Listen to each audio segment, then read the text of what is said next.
एकदम घेराव करेंगे। वो संसद को दिल्ली में ये आंदोलन अनिश्चित कर ले। अगर ठगने का काम करेगा तो हम लोग ये नहीं सहेंगे। अब हुड़का जाम माने हम लोग हो जाएगा अंदर, जो होगा देखा जाएगा। कुर्मी समाज जिंदाबाद, कुर्मी समाज जिंदाबाद। मुंडा को हमारा गांव घुसना मना है। इस तरह का कई जगह हम लोग का बोर्ड लग चुका है झारखंड में, एकदम झारखंड में खूंटी लोकसभा में। आज भी आप यहाँ हैं, हम भी हैं, लेकिन कल भी 2024 में चुनाव होगा तो अर्जुन मुंडा से कह दीजिए कि खूंटी लोकसभा से चुनाव लड़े तो उसको समझ में आ जाएगा।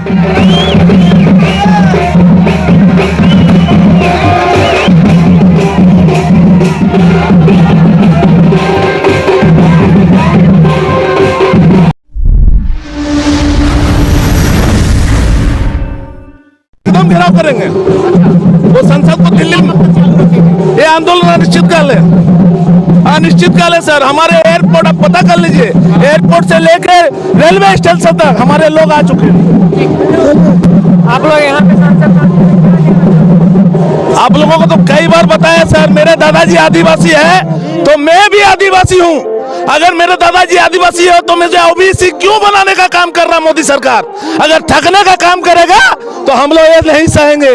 अब हुड़का जाम माने हम लोग हो जाएगा अंदर, जो होगा देखा जाएगा।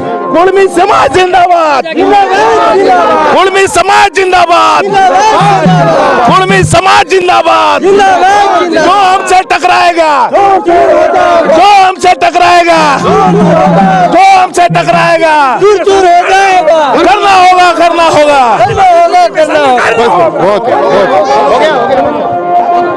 3 प्रदेश से आए हैं, झारखंड, उड़ीसा और बंगाल से आए हुए इन लोगों का बस एक ही मांग है कि हमें SC ST कम्युनिटी में जोड़ा जाए। आपको बता दें कि इनको भी ओबीसी कम्युनिटी में रखा गया। ऐसा नहीं है कि इन लोगों को ओबीसी कम्युनिटी में इनको रखा गया, लेकिन इन लोगों का कहना है कि हमें SC ST कम्युनिटी में जोड़ा जाए। देख सकते हैं यहाँ पे ये लोग तमाम ढोल नगाड़े के साथ यहाँ पे दिल्ली के जंतर मंतर पर लगातार प्रदर्शन कर रहे हैं और इनका प्रदर्शन सुबह से चल रहा है। लेकिन सरकार ये लोग कह रहे हैं कि इनका एक पहला प्रदर्शन नहीं, आदिवासी समाज का 2-3 प्रदर्शन हो चुका है। तो ये लोग बस SC ST कम्युनिटी की मांग कर रहे हैं। आप लोग SC ST कम्युनिटी की मांग कर रहे हैं, कहाँ से आए हैं? सर, झारखंड, उड़ीसा और पश्चिम बंगाल से, तीनों राज्य से हम लोग आए हुए हैं अपनी मांग अधिकार के लिए। हमारा अधिकार 1950 में छीना गया है नेताओं के द्वारा। उसी को मांग के लेके 72 साल बाद आज दिल्ली चढ़े हुए हैं हजारों की संख्या में। अगर आने वाली 2024 तक अगर सरकार नहीं करती है तो एक भी तीनों राज्य में एक भी सांसद हम नहीं देंगे। अभी तीनों राज्य में एक भी मुख्यमंत्री नहीं है बीजेपी का। चाहे आप उड़ीसा में देखिए, सरकार किसकी है? नवीन पटनायक की। बंगाल में किसकी है? ममता बनर्जी की। और झारखंड में किसकी है? आपका हेमंत सोरेन की सरकार है। आने वाले समय में अगर नहीं देती हमारा अधिकार, हक अधिकार, तो 2024 के लोकसभा चुनाव में एक भी सांसद हम जीतने नहीं देंगे। तो इन लोगों का साफ तौर पे यही कहना है कि अगर ये लोग हमारी बात नहीं मानते हैं तो 2024 में इन लोगों को हम एक भी सीट जीतने नहीं देंगे। इसी क्रम में यहाँ देख सकते हैं, यहाँ पे सांसद मार्च करने के लिए कुछ लोग इकट्ठा हुए हैं। मैं कोशिश करता हूँ इनसे बातचीत करने की। आप लोग आज जिस तरीके से दिल्ली के जनता मतलब लगातार प्रदर्शन कर रहे हैं, आप लोग सांसद मार्च करने की कोशिश भी कर रहे थे, पुलिस प्रशासन के द्वारा आपको रोका गया है। लेकिन आज जिस तरीके से ये SC ST कम्युनिटी में आप लोगों को जोड़ने की बात, ये मांगे तेज हो गई है। ये आप लोग कह रहे हैं 1950 से हमारी मांग चल रही थी, तो 1950 से जब चली तो इतने साल से आप लोग कहाँ थे? सवाल खड़ा हो रहा है। मैडम सर, हम लोग का जो लोग है, हमारे कुर्मी समाज के लोग हैं जो काफ़ी शांतिपूर्वक लोग हैं। हमारे लोग खेती करते हैं, जमीन को चीर के धान उपजाते हैं। हम लोग बहुत प्रेम से लोगों को मांगने का काम किया। अब बोलिए तो 50 साल से हम लोगों ने मांगा, लेकिन हमारे लोगों को खाली ठगने का काम किया। हमें MLA बना दो, हमें MP बना दो, तो हम सदन में रखेंगे, हम वहाँ रखेंगे, शामिल कराएंगे, ये करेंगे, वो करेंगे, कई तरह से बात किया, लेकिन इस तरह से कहीं नहीं हुआ। तो हम लोग युवा जाग गया है। अब हमारे कुर्मी युवा जाग गया है। मेरे पिताजी को ठगा, मेरे दादाजी को ठगा, अब हमारा युवा नहीं ठगेगा। दादाजी का पोता अब नहीं ठगाएगा, अब दादाजी का पोता हमला करेगा। जिस तरह हम लोगों ने 500 करोड़ को सरकार को नुकसान पहुंचाया रेलवे को रोककर, अब सदन और लोकसभा सदन भी समझेगा कि किस तरह से इनको काम करेंगे हम लोग। तो अगर आपके इस प्रदर्शन से सरकार पे कुछ असर नहीं पड़ता तो क्या इसका असर 2024 के चुनाव में देखने को मिलेगा? 100% एकदम। आपको तो बताएं कि रघुवर सरकार को भी हम लोग इसी तरह हटाने का काम किए, तो ये कौन सा चीज़ है? इसको भी हम लोग गिरा देंगे।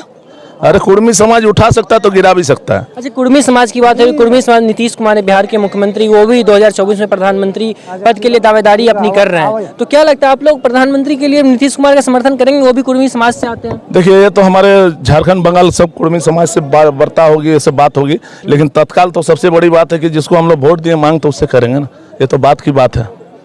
वैसा होगा, बनाएंगे नहीं बनाएंगे तो हमारी समाज तय करेगी, लेकिन सबसे पहले मैंने आपको वोट दिया, सदन में भेजा, तो मांग तो हम आपसे करेंगे। अर्जुन मुंडा से क्या कहना चाहिए? अर्जुन मुंडा जी 2005 में हमारे झारखंड के मुख्यमंत्री थे, उन्होंने वहाँ लिख दिया कि कुर्मी आदिवासी है, लेकिन वही आज अनुसूचित जाति का यहाँ मंत्री बना हुआ है।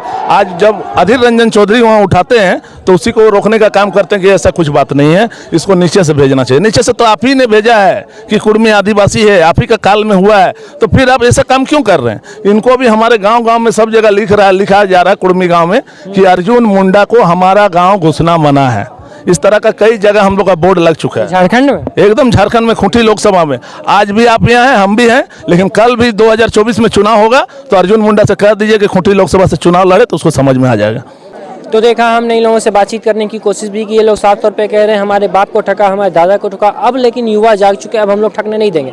और अर्जुन मुंडा की बात है तो ये लोग कह रहे हैं कि अर्जुन मुंडा को आप लोग कह दीजिएगा, अर्जुन मुंडा को हमारी लोकसभा विधानसभा में घुसने से मना कर दिया गया, और साफ तौर पर अपने दीवारों पर अपने पोस्टर लगा के लिख दिया गया अर्जुन मुंडा भाग जाओ, अर्जुन मुंडा भाग जाओ। तो देखना यह है कि इनके 2024 में ये लोग जिस तरीके से कह रहे हैं, अगर हमारी बात सरकार नहीं मानती है तो हम 2024 में इसका पूर्ण विरोध करेंगे और मोदी सरकार का भी विरोध करेंगे। और फिलहाल कह रहे हैं मोदी सरकार को हमने वोट दिया है तो हम लोग मोदी सरकार से ही सवाल करेंगे और मोदी सरकार को इसका जवाब देना होगा। तो देखना यह है कि अगले लोकसभा चुनाव में सरकार पे क्या कुछ असर पड़ पाता या नहीं पड़ता। तो फिलहाल के लिए इतना ही, बाकी की तमाम खबरों के लिए देखते रहना। धन्यवाद।